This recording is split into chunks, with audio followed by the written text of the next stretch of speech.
Мына достор, комсомол чип болуп келген экен. Рустам, ассалам алейкум. 1 мүнөт, а? Кандай денсаулыктар? Жакшыбы? Жакшы экен. Бая теке даяр болгонча кыска нускабызда да сүйлөшүп калалы. Жакшы жүрөсүңөрбү? Жакшы берсек. Даярдыктар кандай жүрүп атат? Дайындык. Жылдагыдай эле дайынданып атабыз. Ошол эле аттары бир-эки ат жаңы болбосо. Комсомол менен. Ушу комсомол менен эле бир. Бөлөк негизи заштага ат карайлы деген ушуну миндеп. Ошондо жарым коргоочу, анан чабуулчу. Ошол сыяктуу болот. Барекелде. Рустам, эмне болуп атат? Негизи баягы эми булго убакыт өтөт, анан баягы жаш курак өтөт дегендей. Бирок моундай баары бир деле илгеркидей баягы эңсөлөр болобу? Баягы улак ушундай эң кетсем, ушу салып кетсем деген. Эми азыр андай деле эме болбой албайт экен мен өзүмдө. Жаштар алдында жакшы балдар, күчтүү балдар чыгып атпайбы? Ошолор менен ошолорго берип эле биз ушу зашта жагынан эле өтсөкпү деп өзүмдүн томона мурункудай эле оюнда эңип бүгүн мен гол салайын же эметейин деген жок. Ушу тозуп, жулуп ушундай нерсе болуп калды азыр. Мурункудай эме жок. Баягы эми эңкейгенде да мурункудай эмес, жай болуп калат экенбиз. Убакыт өзүн алды да. Эми ушунча убакыт өткөнү менен баары мол тажрыйба алдың да. Ооба.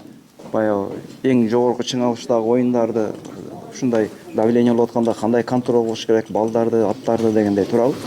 Эми ошонун баарын баке биз азыр ушу 1 ай 10 күн ушундай сбордобуз да. Анан эми ошол баягы көбүнчө ошол жана оюндагы немелерди бүт ушу 1 айдын ичинде сүйлөшөбүз да, эми кандай утуп атканда кандай болобуз, утулуп атканда кандай болобуз.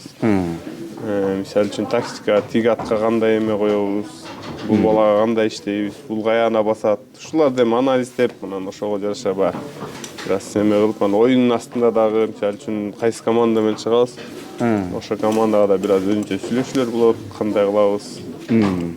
1 ай дайынданганды ошол оюнга чыгып атканда ошо командага ылайыктап бөлүшөбүз да, муну мындай кылалы, бу жерде муну колдонолу. Ошентип ар ким өзүбүздүн ошо эмелерди айтабыз. Кыскасы ушу 12 бала баары мындайча айтканда бир ой, бир кол болуш керек да. Ооба. Өзүнчө жаштарга жакшы эле акыл насаат айтып атабыз, ама алар деле жаңы оюнчу эмес, эми уже асты сборныйга чыгыпты, мисалы үчүн бизде жүргөн көп эле балдар бар сборныйга чыгып келди былтырчы. Ооба. Тажрыйбалары жакшы эле да булардыкы деле. Баракелде. Рустам, сен өзү көбүнчө сол тактында да базаксың, а? Мен өзүм солдон эңип солго басам. Кээде оңдон деле эңип оңго деле басам, бирок көбүнчө сол. Көбүнчө мындай байкап турам да, солго басым жасайсың да көбүнчө. Ошого үйрөнүп калгансыңбы же ушу сол жактан алып жүргөн ыңгайлуубу? Коопсузбу же кандай? Эми билбейм, ат үстүнөн баягы ыктаган ошо солго көбүнчө ыктала берет да. Бирок оң жактан деле эңем, оң жактан деле басчым.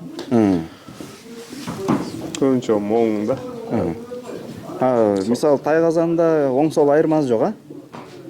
Кандай салганда да мисалы. Анын айындай деле болбойт окшойт. Эми көбүнчө мен баягы комбат менен жүргөндө бүт эле өңөрүп салчу эмес беле. Мындай. Сен эми баягы чан эле да, баягы сайып салганың чан эле да, основной эле баягы өзүң ыргытып салчу элең да. Кийин булют салдым, эми булютта бүт эле сол жакка ылайыктап салам да. Солдон ыргытып салам. Сол жактан ыргытасың. Мисалы баягы көп күч оң жакта болот эмеспи? Колда оң жак мисалы сол жакка караганда бир аз күчтүүрөөк болот. Анан мисалы сол жактан ыргытканда кандай болот дейм да мисалы? Биттим мен ол солго эле да көбүнчө. Бияктан. Ошо үйрөнүп калгансың да негизи. Ошодон. Солдон оңдон көрөйүнчү анда бүгүн. Бүгүн а? Буюрса. Баракелде. Рустам, ийгилик анда.